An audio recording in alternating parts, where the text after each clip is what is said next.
My parents texted me, "You weren't needed at the meeting. Your brother's FIANCÉE doesn't feel comfortable around you." This was just after I transferred $120,000 for their ECO hotel. I replied, "Okay," and canceled all payments, deleted 157 transfers. They started calling, but The message came in just after noon, while I was walking back from the bank. I just wired $120,000 to my parents to help them finish building the eco hotel they've been dreaming about for years. My phone buzzed. It was from my mom. "Hey, sweetheart, just a heads up. Clara isn't comfortable with you being at the engagement dinner on Saturday. It's important for her to feel safe. Hope you understand. Love you." I stopped walking. The traffic kept moving around me. People passed, but I just stood there, rereading it. Clara isn't comfortable? The woman my brother's been dating for barely 2 years, she's uncomfortable with me? The engagement dinner was supposed to be for family, Adrian's milestone, and I was being uninvited from it. After everything I've done, I walked the last few blocks to my apartment without really seeing anything. My name is Lucas Marin. I'm 35, live in Tempe, Arizona, and I'm a civil engineer. I design foundations and stress test load systems, but at that moment, I felt like a building mid-collapse. Somehow, I was the crack no one noticed forming over years, until it split everything wide open. Inside, I set my keys down, kicked off my shoes, and sat on the edge of the couch with my coat still on. I didn't even take off my bag. I opened the message again. "She isn't comfortable with you being there. It's important for her to feel safe." Safe? Like I'm some kind of threat? That was the moment it clicked. Not just the message, but everything. The way my mom had started tiptoeing around me whenever Adrian and Clara were involved. The way my dad always turned things into jokes when I tried to bring up how much money I'd invested. The way Adrian never once said thank you. I'd always brushed it off. "They're just stressed. Family is messy. You don't keep score." But there it was. A line, drawn clearly. Clara's comfort mattered more than my presence, than my history, than my contributions. I stood up slowly and walked to my bookshelf. Top right corner, back row, where I kept all the boring adult stuff. I pulled out the dark blue binder I hadn't opened since the hotel project began. It was dusty and stiff, the spine creaking a little as I opened it. There it was, the original investment contract, signed, notarized, and witnessed. My name, my signature, the terms of investment and ownership. The clause that said I retained a majority share until the project's full equity conversion, which hadn't happened yet. I had given them everything, my money, my weekends, my contacts in construction, and they'd given me an empty chair and a message saying I wasn't welcome. I looked around the apartment. Everything felt smaller suddenly, like it belonged to a version of me that still believed the next favor would be the one that made them see me, the one that finally got me invited in. I sat down at the kitchen counter with the contract in front of me, and for the first time in my life, I made a decision with no room for debate. I was done, not out of spite, out of survival. They'd drawn their line, so I drew mine. I left the contract out on the kitchen counter for a while, just staring at it, like it was going to change or disappear. Like maybe this was all a mistake and someone would text again, say, "Sorry, wrong wording," or, "Of course you're still invited." But the phone stayed quiet, so I got up, poured a glass of water, and sat down on the couch. That's when the memories started coming, not in any order, just pieces. Little things I'd buried under years of obligation. Adrian in his brand new flight jacket at 20, smiling like he owned the world. Me, back then, 17 and holding the letter from Cal Poly, full scholarship for architecture, a once-in-a-lifetime offer. But my parents had called a family meeting. They said Adrian's private aviation school wouldn't offer loans, and he had to enroll that fall or lose his spot. "Lucas, you're younger," my mom had said. "You can reapply next year, and you're so smart, you'll get more offers." I believed them. I deferred my scholarship and never got another one like it. Ended up commuting to a local engineering college and working part-time to afford it. Adrian got his pilot's license, then decided he didn't like the industry, moved back home, and got into sustainability branding, which somehow meant he needed more help, money, time, space. I gave it all, quietly. I helped my parents refinance their mortgage when they were underwater, paid for Dad's dental surgery when his insurance lapsed, co-signed on Adrian's first car loan, which I also quietly paid off 2 years later when he'd missed a couple payments. And when they dreamed up the eco hotel, I offered to draw up the first draft site plan, then project managed the whole thing for 18 months on weekends, unpaid. I didn't even realize I was doing it. It just became a rhythm.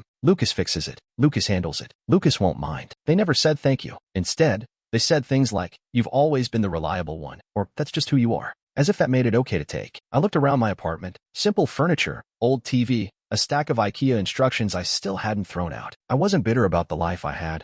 I built it on my own. But suddenly, I saw the spaces where dreams used to be. I used to sketch buildings for fun, hotels, museums, city parks. I had notebooks full of ideas I wanted to try once I had the time, the space, the right moment. That moment never came. There was always someone else who needed something first. My eyes landed on my laptop across the room. I stood, walked over, and opened it. Search bar, hotel project folder, budget sheets, invoices, investment ledger. I started a new document, withdrawal plan, just the title for now. But the decision was real. I wasn't going to scream. I wasn't going to argue. I wasn't even going to ask for an apology. I'd done enough of all that in my head for years. This time, I was going to move in silence. Cold, methodical, precise. Just like the engineer they all forgot I was. I wasn't their backup plan anymore. I was mine. The next morning, I woke up early, not because I wanted to, but because my brain wouldn't let me sleep. I lay there staring at the ceiling, feeling that old weight in my chest. Not anger, exactly. Not grief either. Just hollow. The kind of hollow you get when you finally stop waiting for someone to prove they care. At 7:32 a.m.,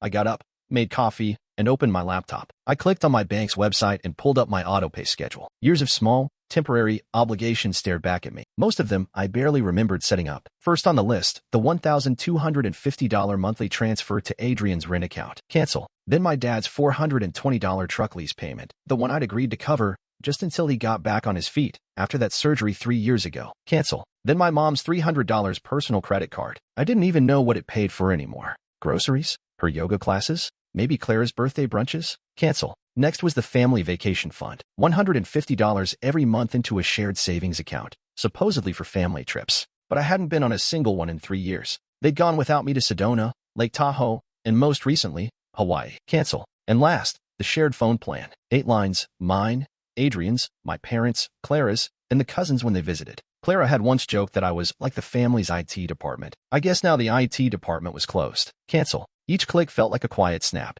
a severed rope, a string I didn't realize had been wrapped around my neck. My finger hovered over the last cancellation, the phone plan, and for a split second, I hesitated. What if Mom panicked when her phone shut off? What if Dad called to guilt-trip me? What if Adrian got into trouble and... No, that's the loop they always counted on. That I'd think ahead, imagine the worst, and keep giving just in case. Just to keep things easy. Just to be the dependable one. I clicked. A little pop-up appeared. Are you sure you want to cancel this line? I stared at it. Then slowly, I reached for my actual phone. It buzzed in my hand before I could do anything. A text from Beatrice. Hey, just checking in. Hope you're okay. You've been quiet lately. My chest tightened a little, not from pain, but from the shock of being seen. Beatrice, my cousin, the only one who never treated me like an asset. She was the one who brought me soup when I had the flu last year, who invited me to her art shows, who remembered I preferred IPA over wine. She was the only one who ever asked if I wanted to help, not assumed I would. I texted back. I'm okay. Just handling some stuff. Thanks for checking in. 3 dots popped up right away. You don't owe anyone anything, you know?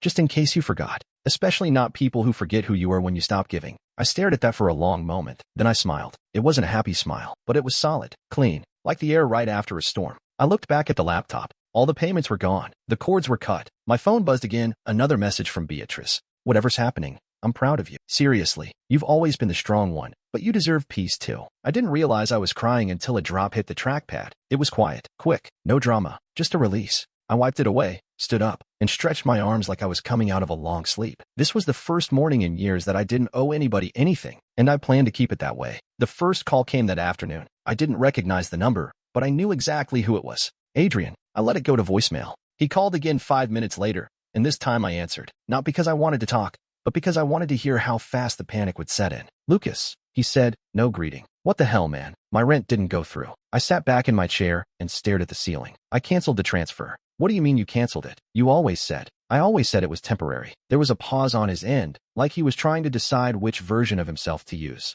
The soft-voiced younger brother or the righteous victim. He chose rage. You can't just do that without warning. I have bills due. Clara's freaking out. We had plans this weekend. I could hear dishes clinking in the background. Probably him pacing the kitchen in that condo he couldn't afford without my help. I said nothing. Are you even listening? He snapped. You can't just back out like this. You're being selfish. There it was. That word. Selfish. You know what's selfish? I said, voice calm. Expecting someone else to fund your life while treating them like garbage. He scoffed. Oh my God, is this about the dinner? Clara didn't mean anything by that. It was just a misunderstanding. She said I made her uncomfortable. She was anxious. It's a big moment for her. You're kind of intense sometimes, man. I blinked. Intense. You take things too personally. You're always acting like everyone's out to get you. A soft chuckle slipped out of me. Gaslighting 101. Blame the reaction, not the cause. You're a grown man, Adrian, I said. Time to start acting like one. Then I hung up. 10 minutes later, my dad called. I didn't even get a hello before he launched in. Your mother's upset, he said. She opened her card this morning, and the payment didn't go through. Yeah, I said. I stopped paying it. You can't just cut people off like that, he said. We're family. That's not how this works. I leaned against the counter and stared out the window. Funny, you didn't seem to care about family when Mom uninvited me from the dinner. He sighed like I was being difficult. That was Clara's call, not your mother's. She sent the message. She was trying to avoid conflict. No, I said. She was avoiding me. You're reading too much into it. That's when it hit me. Every time I tried to set a boundary, they called it a tantrum. Every time I expressed hurt, they called it drama. Every sacrifice I made became invisible the moment they got what they wanted. Lucas, he said, softer now. Your mom's crying. Of course she is. I closed my eyes and saw her sitting at the kitchen table, wiping away perfectly timed tears while Clara played innocent, and Adrian threw up his hands and said, "Can't we all just move on?" "Tell her I said hi," I replied. Then I hung up. No less than 20 minutes later, my phone lit up with her name. Mom. I let it go to voicemail, then another, then a third. Finally, I listened. Lucas. Her voice came through, high and trembling. "Please, honey, this is all being blown out of proportion. Clara didn't mean to exclude you. It was just emotions. Planning. People make mistakes. Don't punish the whole family over one dinner." I deleted it. The fourth voicemail, though, stopped me cold. "Remember last Christmas?" she said. "When Clara made that joke about your glasses, and everyone laughed. You didn't even seem upset. Why are you suddenly acting like this?" Suddenly, that joke had been brutal. Something about me, looking like one of those incel podcast guys, because I wore square frames and didn't talk much that night. Everyone had laughed, even Mom. I had smiled too. Smiled through clenched teeth. Smiled because I knew if I said anything, I'd be accused of making things uncomfortable. I hadn't forgotten. They had, and that was the difference. That evening, a final message came in. "Adrian again. Family meeting Friday night. Everyone will be there. We need to talk this out. Just be normal." I stared at it. One word formed in my head. I typed it. "Okay." And that was it. The room was already burning. They just didn't know yet that I'd stopped trying to put out the fire. By Friday morning, I had a manila folder thick with documents and a quiet fire in my chest that wouldn't go out. The day before, I'd made an appointment with Elena Ramos, the lawyer who'd helped me draw up the original Eco Hotel investment contract. We hadn't spoken in over a year. When I walked into her office, she greeted me like an old friend. "Lucas Marin," she said, standing to shake my hand. "You still building things no one appreciates." I smiled a little, something like that. We sat down, and I slid the contract across her desk. "I just need to confirm something. I've been helping fund my family's hotel project. I think they've forgotten what we agreed to." She adjusted her glasses and flipped through the paperwork like she already knew what was coming. "They haven't converted full equity," I added. "No paperwork, no transfer of ownership." She stopped flipping and looked up. "Then you still own 51%, she said, matter of fact. "Legally, you're the majority shareholder until equity reconversion is formalized, which they clearly haven't done." I nodded. "Can you put that in writing?" "Notarized." She didn't even blink. "Already printing it." 15 minutes later, I walked out with a notarized letter of ownership, 2 certified copies of the original investment contract, and something else I hadn't expected: clarity. They hadn't just crossed a line. They'd walked over it with champagne in hand and then asked me to clean their shoes afterward. I was done apologizing for knowing my worth. That evening, just before the family meeting, Beatrice showed up at my apartment. She had a pizza in one hand and a six-pack in the other. "I figured you might need moral support," she said, walking in like she owned the place. I gestured toward the paperwork on the coffee table. "You were right. They're going to try to bury me in guilt." Beatrice popped open a beer, handed it to me, and plopped down on the couch. "You know what I keep thinking about," she said. "That one Christmas. You were like 8? Grandma had that triple-layer chocolate cake. Everyone got a slice the size of a fist, and you got the little sliver from the end. You didn't even blink." I laughed, quietly. "Yeah, Mom said I didn't mind, that I was always good at sharing." "She said that a lot," Beatrice said. "About everything. Like it was your job to not mind." She looked at me, suddenly serious. "You were raised to believe your comfort was optional. That being quiet was the same thing as being fine." I stared at the folder on the table. "I'm not quiet anymore." "Good," she said, "because they're about to hear you loud and clear." We spent the next hour going over everything: timelines, account transfers, emails. She even helped me rehearse what to say, not to win a fight, just to state the facts, without flinching. Beatrice stood up around 8. "You ready?" she asked, pulling her keys from her jacket pocket. I looked down at the notarized document in my hand. Black ink, clean language, my name at the top. "I've never been more ready." She clapped me on the back. "Go get your piece, Lucas. They don't have to understand it. They just have to watch it happen." I grabbed the folder and walked out behind her. It was time they learned exactly who they tried to erase. I pulled up to my parents' house right at 8:30 p.m. The front yard was lit up like they were throwing a barbecue, not staging an ambush. All the cars were there. Adrian's BMW, leased, of course, Aunt Lydia's Subaru, and Clara's silver Lexus parked slightly crooked like always. I sat in my truck for a minute, breathing in through my nose, out through my mouth. Then I reached across the seat, grabbed the manila folder, and stepped out. The moment I rang the doorbell, I heard voices, low, urgent, that fake happy tone people use when they're trying to keep things under control. My mom opened the door with a too wide smile that didn't reach her eyes. "Lucas," she said like I was a guest who'd just shown up unexpectedly. "Come in." I walked in and saw the full lineup. Dad, perched on the armrest of his recliner. Adrian and Clara, side by side on the couch. Aunt Lydia near the fireplace with a mug in her hand like she was there to mediate. And Beatrice was right.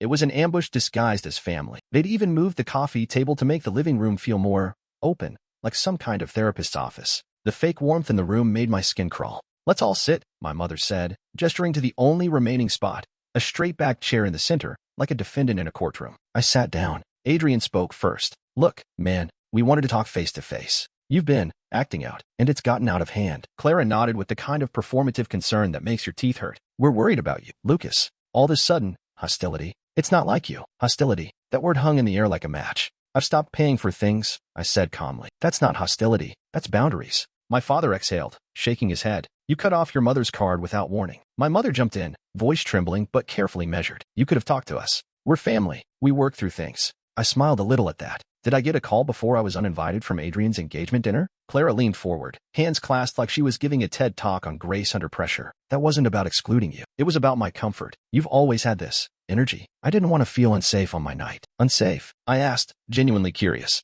She blinked. "You stare. You don't talk. You make people uncomfortable." Adrian put a hand on her knee. She didn't mean that as an attack. She's just being honest. Aunt Lydia spoke up then. "We've all noticed. Lucas, you isolate yourself. You're cold. And now all this with the money." "I isolate myself," I repeated. "Let's not get defensive," my dad said quickly. "I isolate myself," I said again, quieter now. "In a family that only contacts me when they need a payment cleared." Silence. "And now," I continued, "I've said no. For the first time. And you're all here to diagnose me with being unstable. We just want things back to normal," my mom whispered. I reached into my folder and pulled out the notarized document. Slowly, deliberately, I laid it on the coffee table. "What's that?" Adrian asked, already uneasy. "Proof of ownership," I said. "For the eco-hotel." Dad frowned. "What are you talking about?" "I own 51%, I said. "Legally. Until equity conversion, which hasn't happened." Adrian blinked. "Wait, what?" Clara reached for the paper like it might bite her. She read a few lines, then recoiled. "No, this isn't. You never said." "I didn't need to," I said. "It's in the contract we all signed." My mother looked at me like she didn't recognize my face. "You're doing this? Now? In front of everyone?" "You chose the setting," I said. "I brought the facts." Adrian's voice rose, sharp and panicked. "You're not going to take control of the project. That's not fair. We built that as a family." I turned to him. "I funded it. I managed it. I kept it alive while you were doing branding research in Bali." Clara stood up, flushed. "This is disgusting. You're weaponizing your money to control us." "No," I said, still calm. "I'm acknowledging what's already mine." The room went silent, heavy. No one moved. It was the first time in my life that no one in that house had anything left to say, and I'd never felt more certain of who I was. The silence dragged on long enough for me to hear the wall clock ticking. Clara was still standing, lips parted like she wanted to say something but couldn't form the words. Adrian looked pale, his eyes darting from me to the document like he was trying to translate it into a version where he was still in charge. I leaned back in the chair, folder resting on my lap. "Let's call this what it is," I said. "A shareholders' meeting." My dad straightened up. "What's that supposed to mean?" "It means," I said, pulling out the rest of the paperwork, "that as majority owner of the hotel, I have final say in how the business operates. And starting tonight, there are going to be changes." Adrian stood up so fast the couch creaked. "You're not serious." "I'm done being silent," I replied. "So yes, I'm very serious." Clara scoffed. "This is just about your ego. You're throwing a tantrum because you weren't invited to a dinner." I looked directly at her. "This is about years of being used, ignored, and insulted by all of you. The dinner was just the last straw." I pulled out the next document. "Effective immediately, I'll be restructuring the roles at the hotel. From now on, Mom and Dad will be salaried managers. No more discretionary spending, no more family budget off the top. You'll have to submit receipts." My father's mouth opened, then closed again. "Adrian," I said, flipping to the next page, "you will no longer receive monthly transfers or hotel stipends. If you want to work for the business, you'll need to apply through a third-party hiring agency. No special treatment, no more family titles." "You're cutting me out of my own project?" he asked, voice cracking. "No," I said. "I'm reminding you who built it." "And what about me?" Clara asked, crossing her arms. "You can't just erase me. I've put in time too. I've been involved since day one." I tilted my head. "You're not listed on any legal document. You have no ownership, no voting power, no say." She laughed, a sharp, brittle sound. "You've lost your mind. You can't just walk in and act like you're the boss of us." I raised my eyebrows. "Why not? That's what you did." She looked to Adrian, but he wasn't meeting her eyes. His shoulders were hunched now, his fists clenched in his lap. For the first time, he looked small. Aunt Lydia spoke, finally. "This isn't how families should handle conflict. You're turning this into a war." I turned to her. "No, I'm ending one. You're breaking this family," my mom said quietly. I met her gaze. "No, I'm just refusing to be the glue that holds it together while everyone walks all over." Clara stepped forward, pointing a finger at me. "You're bitter. You're resentful. You don't know how to let things go. You're punishing us because you can't take a joke." I stood up. I didn't raise my voice. I didn't move toward her. I just looked her in the eye and said, "Get out." She blinked. "What?" "You don't belong in this house. You don't belong in this business. You don't belong in this conversation. You've treated me like I'm invisible for 2 years. But I'm not invisible. I'm the owner. And I'm done giving you space to disrespect me. Adrian stood up beside her. Don't talk to her like that. I looked at him. Then say something worth defending her for. He didn't. Clara grabbed her purse, furious. You're going to regret this. You've just alienated everyone in this room. Good, I said. She stormed out. The front doors slammed behind her, rattling the windows. Aunt Lydia stood, muttering something about needing air, and followed. That left my parents and Adrian. No one spoke. My mother wiped her eyes, but the tears looked forced now, not from sadness, but from losing control. I turned to Adrian. This business can still succeed, but you'll need to decide if you want to be part of it as an adult or not at all. He sat back down slowly. He didn't answer. I tucked the documents back into the folder, walked to the door, and turned back once more. I'm not angry, I said. I'm free. Then I walked out, leaving the silence to do what it should have done years ago, settle in. I didn't go back to my apartment that night. I drove past it, turned onto the freeway, and just kept going. No music, no destination, just silence and road. I ended up in Bisbee around midnight, a sleepy little artsy town near the border. I'd visited once on a school field trip in high school. We'd walked the old mining tunnels and eaten greasy burgers on a patio that hung off the side of the hill. It looked different now, quieter, older, but somehow still alive. I checked into a small bed and breakfast that didn't ask questions and fell asleep in my clothes. The next morning, I bought a notebook at the corner bookstore. No laptop, no phone calls, no spreadsheets. Just me and a cheap pen and the sound of birds outside the open window. And for the first time in years, I asked myself, what do I want? Not, what does Adrian need? Not, how can I keep the peace? Not, what's the responsible thing? No, what do I want? I stayed 2 more days. I hiked a little. I sketched old buildings I passed, a crumbling post office, a coffee shop with a rusted tin roof. My hands remembered things I didn't know they'd forgotten. When I got back to Tempe, the air felt lighter. I opened the windows in my apartment and let the dust blow out. I vacuumed. I donated 2 bags of stuff I didn't care about anymore. And then, in the guest room that had always been half furnished, I laid out a tarp and brought in a small work table. It became my studio. It wasn't fancy, just a cheap pine table, a second-hand easel, and a stack of canvases I ordered online. I bought paint, oil, acrylic, watercolor. I didn't even know what I was doing at first. I just painted. Smudgy buildings, abstract lines, old dreams and pieces. And I smiled while doing it. Work at the hotel changed fast. I met with the financial manager, a woman named Carmen I'd barely spoken to during the entire project. She'd always seemed sharp, underutilized. When I told her I wanted full reports, clear budgets, and clean payroll, she actually smiled. It's about time, she said. We cut waste. We canceled contracts that were draining us. We reassigned Adrian's consulting fee to real contractors who knew how to actually get things done. The hotel started turning a profit. Not huge, but clean, legitimate, sustainable. And I stopped making excuses for people who didn't earn their keep. I also joined a cycling club, nothing intense, just a Saturday morning ride-in coffee thing in Phoenix. I met people, normal people. One guy was a school counselor. One woman owned a mobile dog grooming business. No one asked me about my family. They just asked how my week was. In minute, Beatrice came over once a week with takeout and gossip. She didn't bring up the hotel unless I did. She just told me about her students, her new mural project, and sometimes we painted together in the studio with the windows open. One evening, she looked around the room and said, "You've got your life back, you know." I looked down at the canvas I was working on, a quiet watercolor of a building with no doors, just windows and light. I said, I've finally got a life that's mine. And she smiled, not because she was proud of me, but because she knew I finally was. It was a Sunday night when my phone lit up with a number I didn't recognize. One of those prepaid burner lines, no name, no location. I almost ignored it. I had a bowl of soup in one hand and an unfinished painting waiting on the easel, but something in my gut told me to answer. I picked up. There was a long pause, then a quiet voice I hadn't heard in weeks. "Hey, it's me, Adrian." His voice was hoarse, like he hadn't slept in days. "Didn't think you'd answer," he said. I didn't say anything. He sighed. "I'm not calling to ask for anything. I swear. I don't know. I guess I needed to say something." I sat down slowly, phone pressed to my ear. "Clara's gone," he said. "Left last week. Said I wasn't ambitious enough. That I'd lost momentum or some crap. Took her car. Guess it was always hers, huh?" He gave a short, joyless laugh. "I've been working 2 jobs," he went on. "Warrack at night, inventory assistant during the day. It sucks. My feet hurt. I haven't had a proper meal in a week. But I think I get it now." Another pause. "You always picked up the pieces, man. Always.